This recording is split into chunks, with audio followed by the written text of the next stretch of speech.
Alright, let's talk about something you literally cannot live without. Something that, if you neglect long enough, will make you hallucinate, break down your immune system, and possibly even be the end of you. But also something that, when done right, makes you sharper, healthier, and honestly, kind of unstoppable. Today's episode, I will be talking about sleep. And I probably know what you're thinking. Oh, great, another person telling me to get my 8 hours. But that's not the direction I'm going on in this episode. I'm not here to hit you with the same generic advice about get more sleep because it's good for you. No, I actually want to talk about something deeper, something called the circadian rhythm. But before I get into the science of it, I want to set the stage for the discovery of this remarkable phenomenon. It was basically the late 1960s, and there's this German scientist named Jürgen Aschoff. He's got a pretty weird idea. It was that, well, what would happen if we locked people in a bunker with no windows, no clocks, and no access to the outside world? Just to see what happens to their sleep. And I know it kind of sounds like a dystopian horror movie, but this was actual research that was conducted. So, Aschoff takes volunteers and places them in an underground bunker for weeks at a time. They had no sunlight and no phone to check the time, nothing.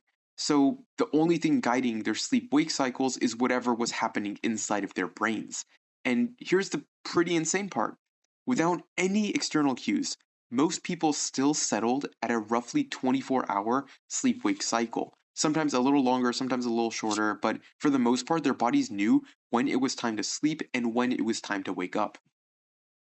This was one of the first big clues that we have at an eternal clock, a biological system that runs on its own time, dictating when you feel awake, when you feel tired, and even your body temperature and hormones as they fluctuate throughout the day. And that clock is called your circadian rhythm. And here's where it gets even crazier. This internal clock isn't just like a vague idea of time that your brain keeps track of. It's an actual physical system controlled by a tiny region in your brain called the suprachiasmatic nucleus, or SCN for short. The SCN is basically your body's master clock. It sits right above your optic nerves, which means it directly gets light. And light is the single most powerful cue that tells your SCN what time it is, which is why sunlight in the morning wakes you up and why looking at your phone at midnight keeps you wired in. Your SCN takes in all this information and uses it to synchronize your body's rhythm with the outside world. And here's where this really starts to matter for you. Because if your circadian rhythm is off, everything else in your body is off too. And I'm talking about cognitive function, metabolism, mood, and even how long you have to live. There was this one study, big study, done in 2017, published by the Lancet Psychiatry, that looked at over 90,000 people.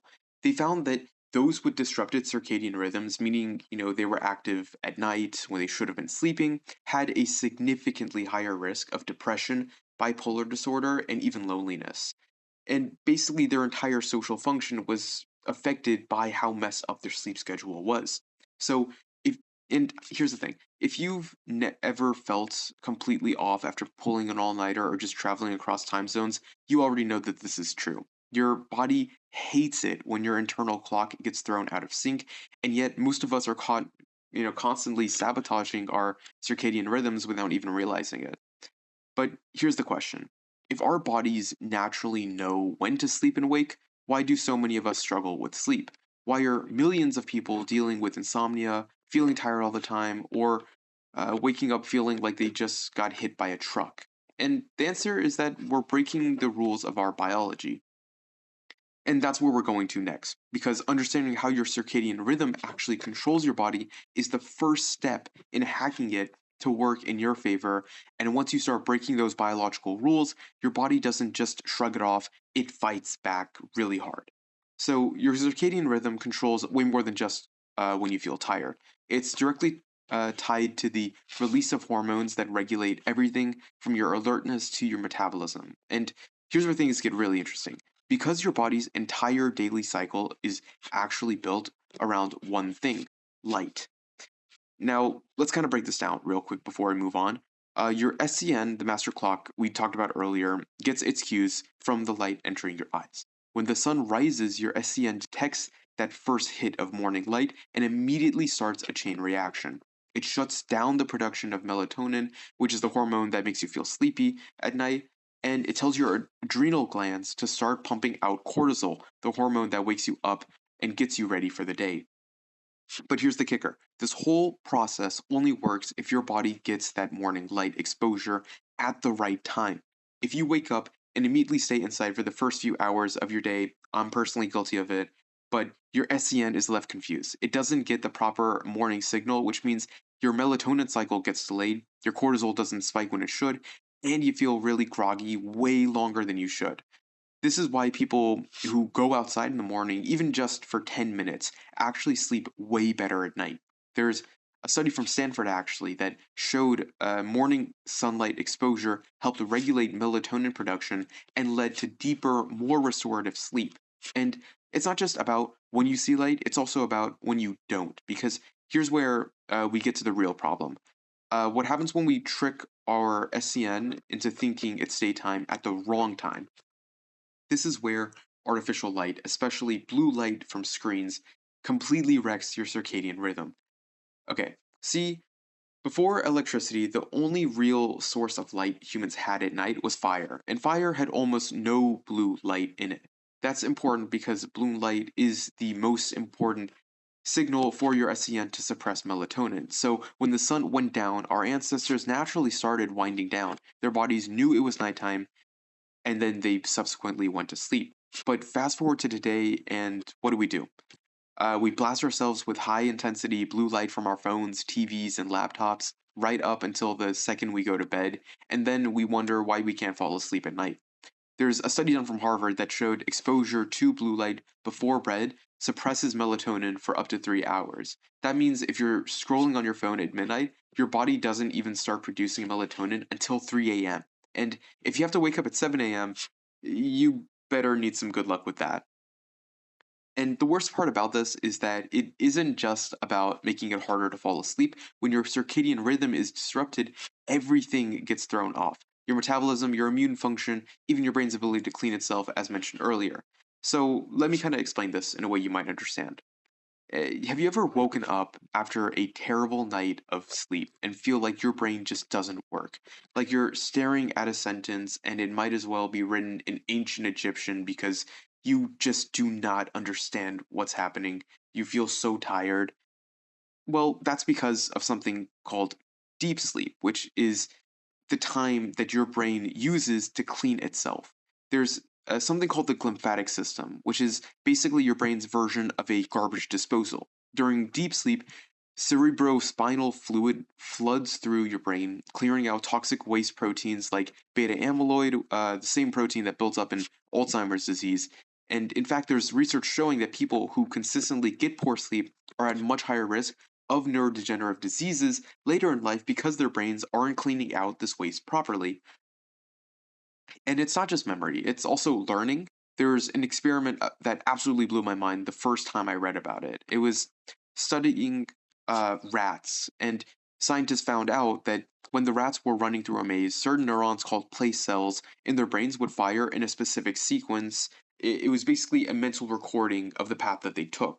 But then, when those same exact rats went to sleep, the neurons fired again, except 20 times faster. This is a process that we now coined memory consolidation, and it's the reason you literally replay your memories in your sleep. Your brain takes everything you learned during the day and speeds through it, locking it into a long term storage. So now just imagine what would happen to you if you don't get enough sleep. Your brain never gets the chance to do this properly, and that's why cramming all night before an exam is one of the worst things you can do. You're basically taking in all of the information, but then your brain never gets the chance to organize it, which means it's way more likely to just disappear. And if you think this whole circadian rhythm thing only affects sleep and memory, think again because your brain's entire metabolism is linked to this cycle too. There was this one crazy study where researchers took two groups of people and gave them the exact same meals, same calories, same everything. But one group ate their meals in sync with their circadian rhythm, which was, a lot earlier in the day, while the other group ate at night. And the following result was that the night eaters gained more weight and had worse blood sugar levels, and even showed early signs of metabolic disease. That's because your circadian rhythm also controls how your cells process energy. At night, your body isn't primed to digest food efficiently, your insulin sensitivity drops, meaning your body is more likely to store that late night snack as fat instead of burning it for energy. And yet, how many of us are guilty of staying up late, staring at a screen, snacking on something we definitely shouldn't be eating that late at night? It's not just bad luck that so many people struggle with sleep, weight gain, and low energy levels. It's more so a direct consequence of breaking the rules of our circadian biology. But here's the good news: you can reset your circadian rhythm. And the way to do it is shockingly simple. First, you need to get bright, natural light in the morning, preferably within 30 minutes of waking up. Even just 10 minutes outside can make a huge difference in resetting your body's internal clock. Second, at night, you need to minimize blue light exposure. This doesn't mean you have to throw away your phone, but just dimming the screen, using night mode, and maybe wearing blue light blocking glasses can help. And thirdly, timing really matters here.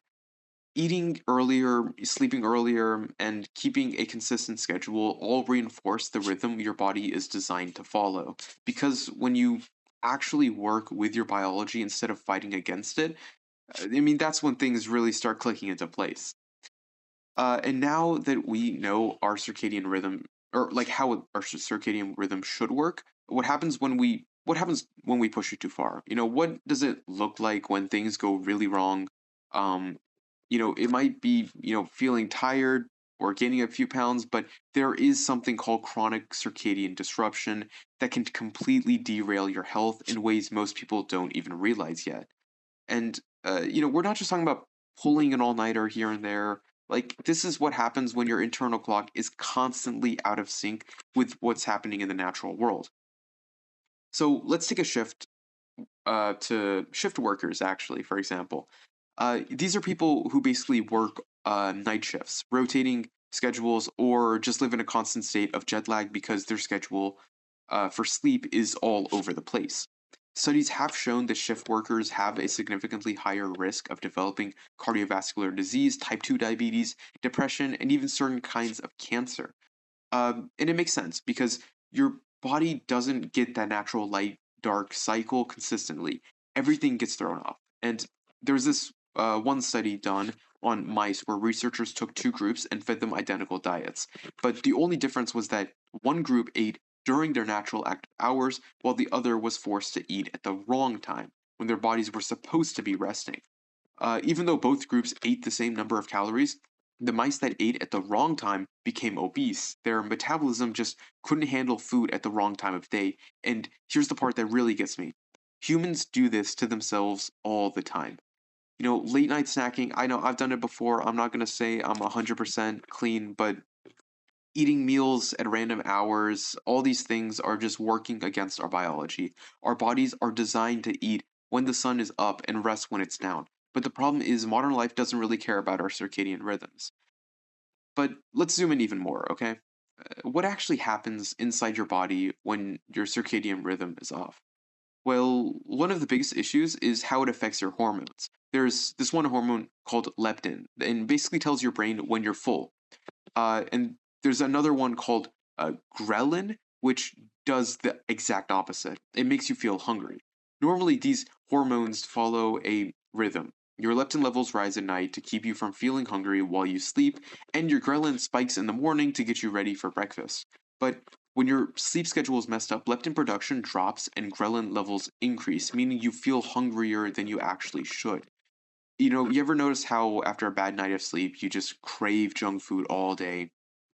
And it's not just a random thing. We all go through it, but your body is telling you to uh, go into a high calorie, high carb food diet because it thinks you're in an energy crisis. Your insulin sensitivity also drops rapidly, meaning your body has a harder time processing sugar, which is why people who are chronically sleep deprived have a much higher risk of developing diabetes.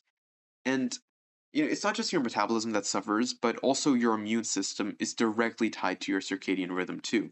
There was a study published in Nature Communications that found that people who consistently get less than 6 hours of sleep per night are 4 times more likely to get sick when exposed to a virus compared to people who sleep at least 7 hours. So just think about it. The difference between waking up with a cold or feeling fine can literally come down to just one more hour of sleep. And then, of course, there's mental health. I already mentioned how people with disrupted circadian rhythms are at a higher risk of depression and anxiety, but let's talk about why. Your brain's production of serotonin, which is basically a neurotransmitter that helps regulate your mood, is influenced by your sleep cycle. Poor sleep means poor serotonin regulation, which means a higher likelihood of mood disorders.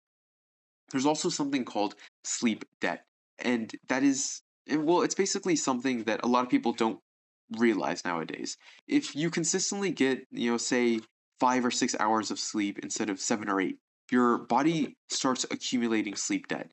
And sleep debt isn't like a bank account where you can just like pay it back all at once, by like maybe sleeping on the weekend, but research has shown that long term sleep deprivation leads to permanent changes in the brain, especially in areas related to memory, decision making, and emotional regulation.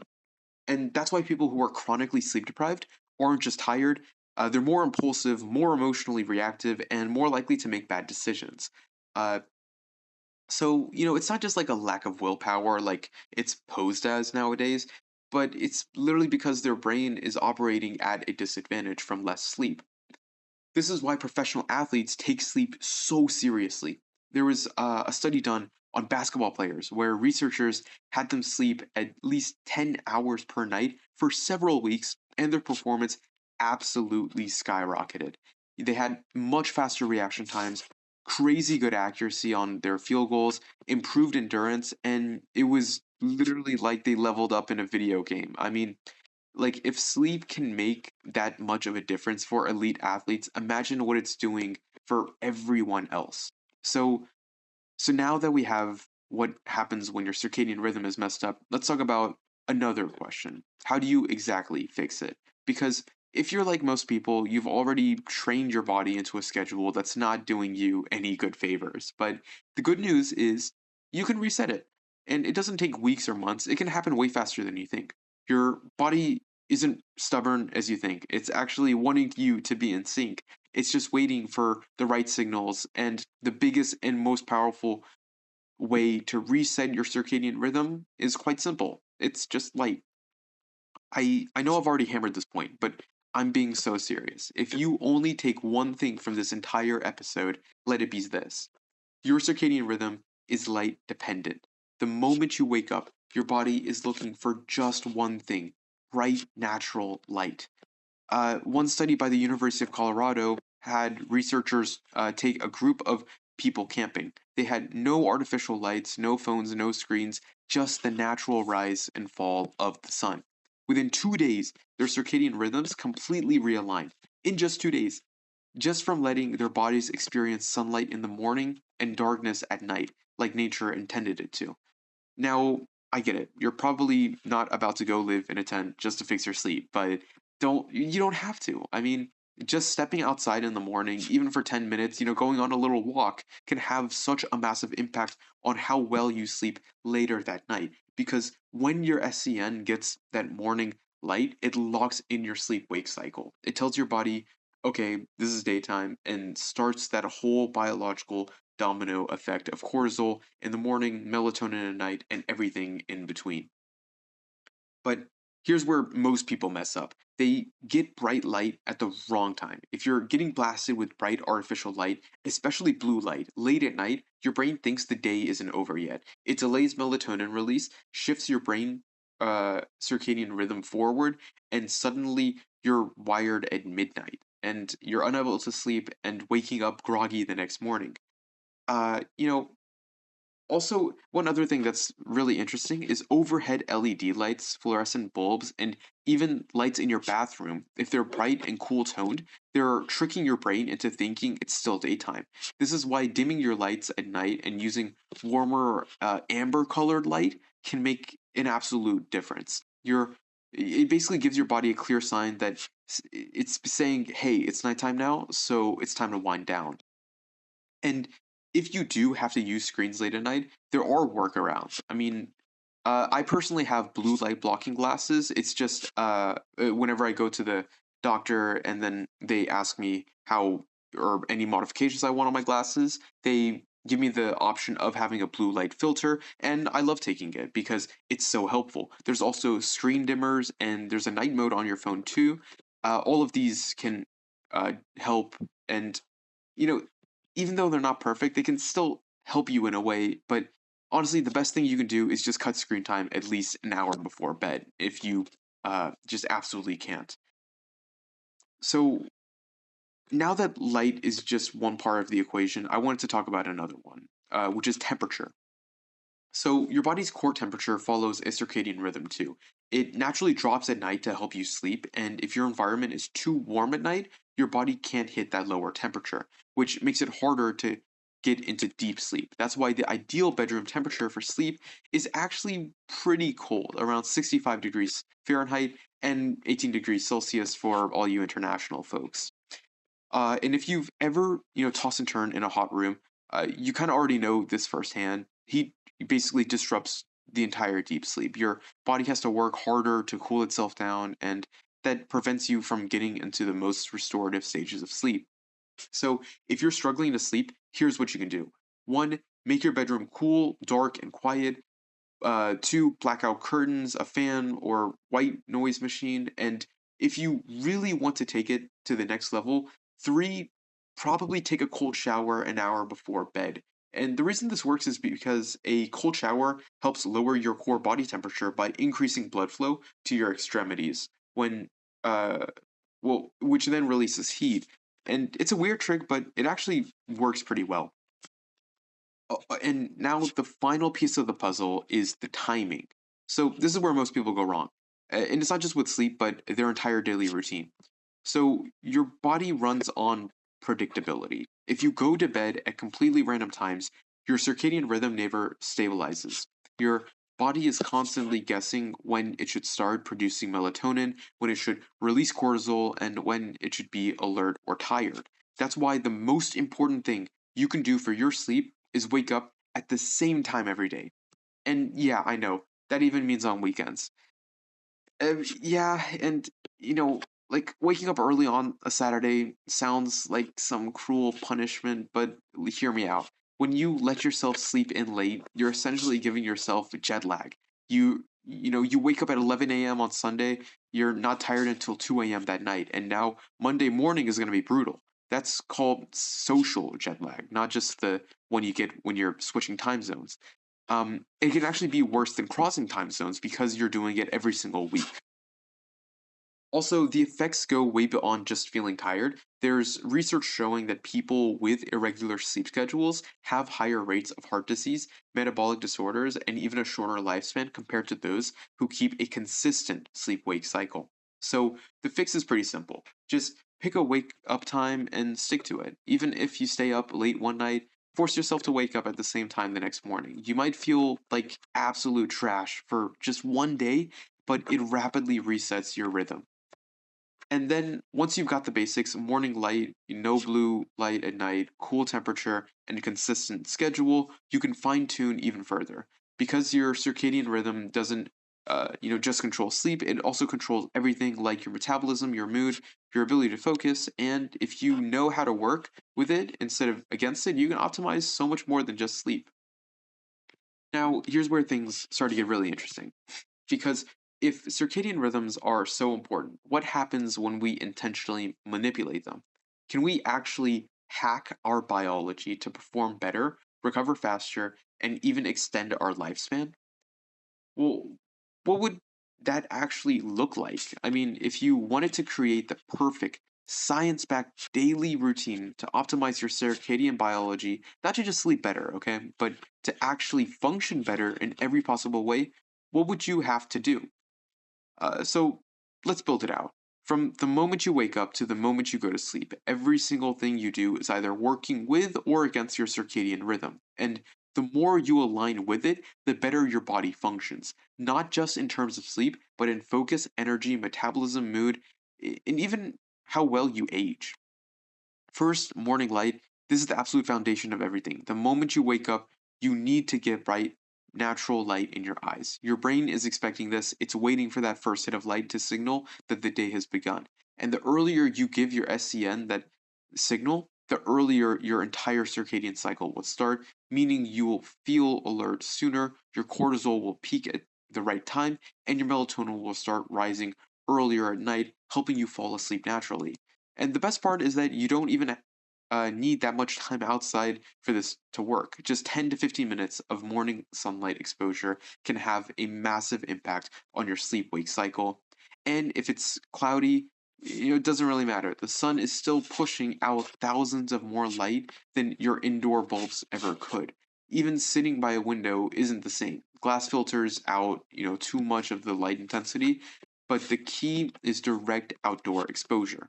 Now, let's transition over to something that is maybe a sensitive subject to people. It's caffeine. And a lot of people wake up and immediately grab that cup of coffee, but that is literally one of the worst things that you can do for your circadian rhythm. And here's why.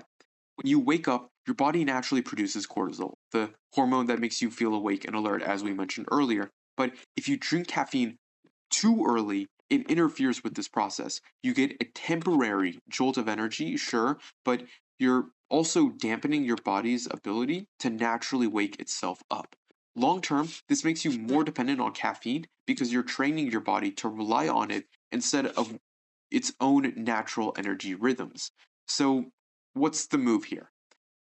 Basically, you probably want to delay your first coffee by at least 60 to 90 minutes after waking up.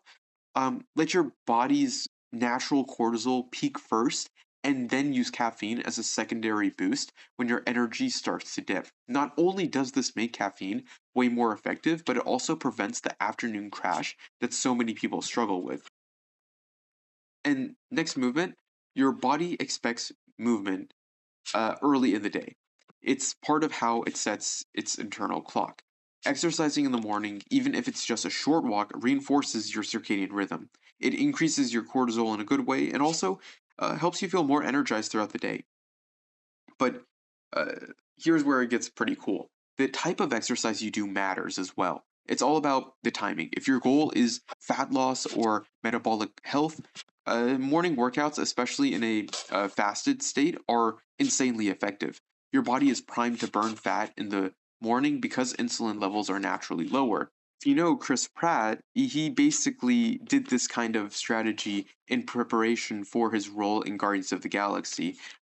Because he was a little bit out of shape, his trainers helped him out by telling him to lose fat by in the morning working out, and it was insanely effective. And if you've seen the movie, you could see the amount of progress he made from that point from Parks and Recreation. But basically, if you are trying to build strength and muscle, on the other hand, late afternoon or early evening is actually better. This is basically when your body temperature is at its peak, which means better muscle performance and a higher output. Oh, and all this connects back to sleep, by the way. Just a good reminder. One of the most overlooked benefits of exercise is how much it improves deep sleep.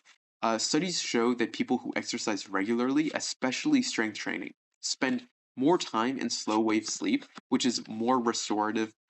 It's the more restorative stage of sleep. And that's basically when your body releases the most growth hormone, repairs muscle tissue, and strengthens your immune system, which is pretty cool. But there's one catch. If you work out too late into the night, it can actually interfere with your sleep. Intense exercise raises body temperature and cortisol, and if you're working out within an hour or two of bedtime, your body might not have enough time to cool down and transition into sleep mode. So now that we've finally mapped out the ultimate circadian aligned routine, the question is what happens if you've already wrecked your sleep schedule? Can you still fix it? And if so, how fast can you reset your circadian rhythm? Because let's be honest, most people's sleep schedules are already completely wrecked. So, staying up until 2 a.m., waking up exhausted, relying on caffeine to function, barely seeing sunlight, eating at random times, all of this is just really bad habits, and it's a lifestyle at that point. But the good news is that no matter how out of sync you are, your circadian rhythm can actually reset itself way faster than you think. The key is something called circadian entertainment, the process of realigning your body's internal clock using external cues. And While it usually takes days or even weeks for people to shift their schedule normally, there are ways to speed run this process and get your rhythm back on track in as little as 1 to 2 days if you do it right. One of the fastest ways to reset your rhythm is fasting. Researchers have found that not eating for at least 12 to 16 hours before your intended wake up time can dramatically speed up the process of shifting your internal clock. This is because your circadian rhythm is also controlled by what you eat. Your digestive system has its own clock, and when you go without food for an extended period, your body sees the next meal as a major time cue. So, if you are trying to fix your sleep schedule, here's what you do. Stop eating after dinner, fast overnight, and don't eat again until your new intended morning wake up time. That first meal of the day will act as a reset button, telling your body, okay, this is morning now. But it's not just food. Another trick to force your circadian clock to shift is strategic sleep deprivation. And I know this sounds kind of counterintuitive, but just hear me out. If your sleep schedule is completely off, say you've been going to bed at 3 a.m. and waking up at noon. You can do a hard reset by staying up for one full cycle and then sleeping at your desired bedtime. And this works because sleep pressure builds up naturally throughout the day, so the longer you stay awake, the longer your body needs for sleep. Uh, so if you force yourself to stay up for a full day and then sleep at 10 p.m., your body will crash really hard, and the next morning you'll wake up much more aligned with your new schedule. But, of course, this isn't really easy. It requires suffering through an entire day of exhaustion. But if you combine this with morning sunlight, exercise, and fasting, you can pretty much shift your sleep schedule in just one night instead of waiting weeks for it to digest gradually. Um, but now that you've reset your clock, how do you lock it in so you don't slip back into old patterns? Because, I mean, let's be real, it's happened to me a bunch of times. Anyone can fix their sleep schedule for just a few days, but keeping it consistent is where most people fail. One of the biggest mistakes is that thinking about sleep in terms of individual nights instead of an ongoing cycle is really prominent. Your circadian rhythm isn't really just one good night of sleep. It's about an entire week, an entire month. The reason some people feel so exhausted all the time isn't because they've had one bad night. It's that their sleep debt piles up so much over time.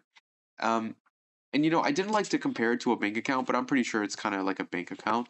Like if you withdraw just a little bit of sleep every single night, staying up too late, waking up early, getting 1 hour less than you need, eventually you go into debt, and the debt keeps getting deeper, and it becomes harder to climb out. So that's why people who have chronically bad sleep feel like they're permanently tired, even if they've gotten like 1 or 2 good nights here and there. So the best way to keep your rhythm strong is to stop treating sleep like something you can just catch up on, because you can't, outsleep bad habits. You have to be consistent, have the same wake up time, have the same sleep time, every single day.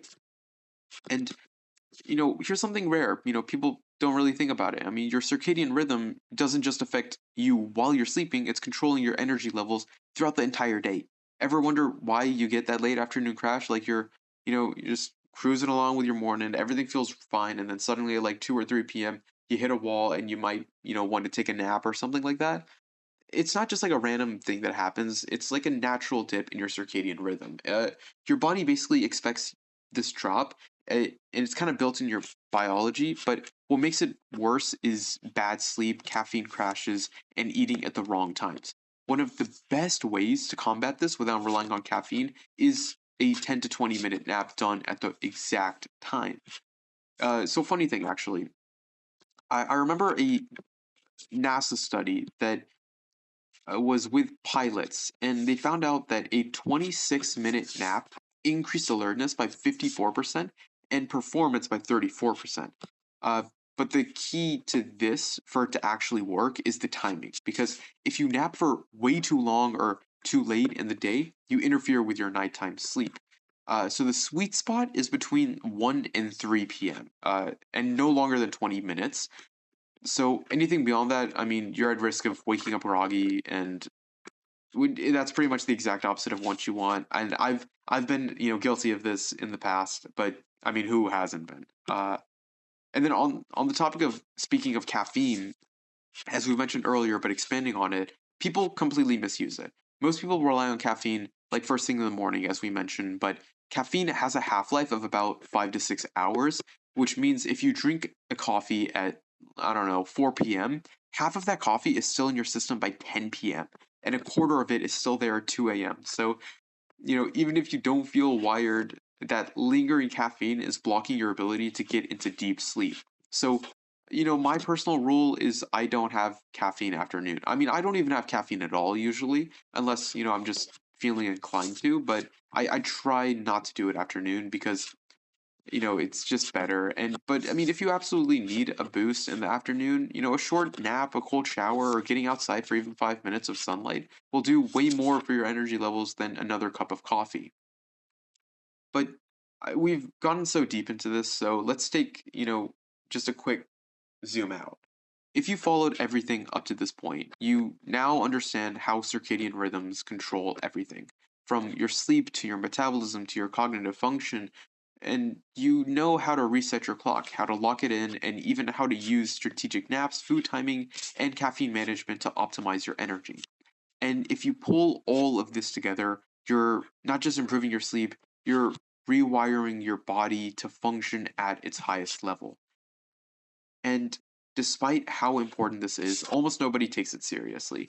People will spend hundreds of dollars on supplements, gym memberships, productivity hacks, and in reality, fixing their circadian rhythm would give them more energy, better performance, and sharper thinking than any of those things ever could. So, if you take nothing else from this, let it be this: your circadian rhythm is your body's hidden superpower. And if you learn how to work with it instead of against it, everything, your sleep, your energy, your mood, your metabolism, just works better. And the best part about this is you don't have to wait to see the results. Your body wants to be in sync. The moment you start giving it the right signals, morning light, food timing, movement consistency, it responds immediately. So start tonight. Make the decision to actually respect your sleep. Cut the late night screen time, get outside first thing in the morning, eat at the right times, and set a real bedtime that you actually stick to. Because once you do all of these things, you will realize that feeling tired all the time was never normal. It was just a side effect of fighting against your biology. And once you fix that, everything changes. And that's it for today's podcast episode. Thank you so much for tuning in, and I hope you join me on the next one. Bye bye.